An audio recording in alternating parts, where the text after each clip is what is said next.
Hello, my name is Blythe Coleman-Mumford, and I currently serve as Climate Program's Southeast Regional Manager for Second Nature, an organization dedicated to advancing climate action in and through higher education since 1993. Second Nature has built a network base of hundreds of institutions across the U.S. who have committed to their own carbon neutrality and resilience goals. Our network and work allows institutions to stay accountable to these goals they set for themselves, and we offer technical guidance and models for institutions to use to ensure they meet their milestones on time. Reducing our higher education's carbon footprint is incredibly important, and will have a huge impact on our society's carbon reduction goals as a country. And this is critical to mitigating the already tangible effects of climate change we're already experiencing. My role in particular at Second Nature is a new role for the organization, and the focus has become naturally HBCU and MSI engagement. Many of these institutions have been committed to climate action and resilience planning for decades, but have not been afforded or offered the platform to speak on this work compared to other more well-endowed and resourced R1 institutions who usually have a larger platform and budget to communicate this work. The legacy of HBCUs especially is resilience, being institutions intentionally built to create a safe and culturally relevant space for Black students to advance their educational pursuits and prepare them for society still deeply enmeshed in white supremacy culture and systematic oppression towards BIPOC community and communities disproportionately experiencing the effects of climate change. My work is fueled from the direct feedback and engagement of HBCU and MSI institutions, and I'm fortunate to have a platform to convene the Intersectional Climate Action Leaders Working Group, a think tank for BIPOC-identified HBCU and MSI climate action and resilience planning stakeholders, to share best practices between these institutions on how to do this work at this historical moment. Together, we also grapple with the spiritual and logistical elements of this work and create an intentionally safe space for members to share their personal challenges and opportunities in their roles with peers who understand our shared experience being marginalized people in already marginalized roles doing this critical work.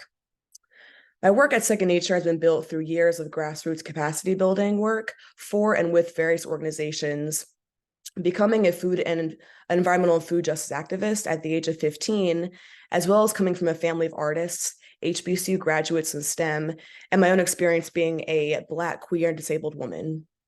At 15, I helped create Oberlin Public High School's first student-led farm-to-school project and got students from a variety of interests to be involved, as well as engage and leverage resources from stakeholders from the town and Oberlin College, which was a delicate balance and negotiation I learned and adapted to. This project initiated my interest in food justice, which I quickly learned is a multidimensional discipline and all to do with racial, environmental justice, and equity work. I came to learn that it was critical to name race as a key factor through the study of all issues related to food and the environment, because the way our society creates or limits access to our environment and its sustained preservation has everything to do with the system we've created on who we value in this society and who is deserving of access to adequate healthcare, housing, and economic mobility.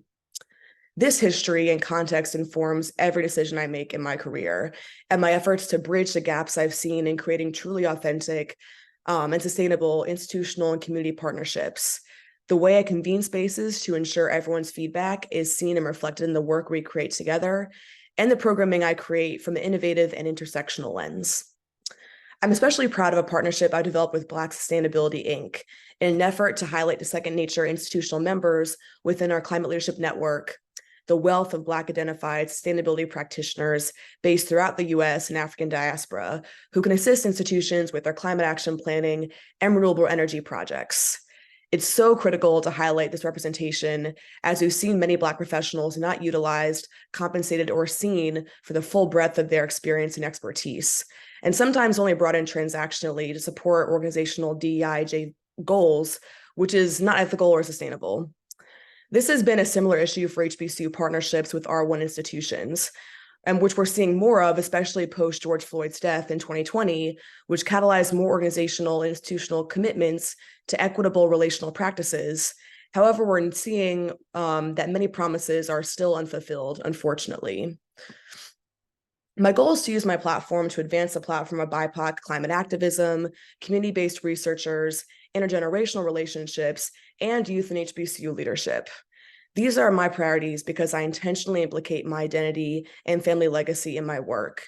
And I want to be able to create the change I want to see in the world and do so intentionally, collaboratively, and with the respect and affirmation of our treasured elders and those who laid the foundation for this work and activism before me and sacrificed so much to do so. We must never forget to share gratitude with those we work with and work towards. And this principle will always stay with me and an aspect of the work I encourage others to follow. People must feel seen for the work they do in order for the work to be done well at the end of the day. I'm honored to provide this testimony at this important summit space, and thank you to the incredible Felicia Davis and HBCU Green Team for laying such incredible foundations for the work of HBCU decarbonization, student engagement, and diasporic relationship building and best practice sharing. Thank you so much, and best wishes for this year's COP.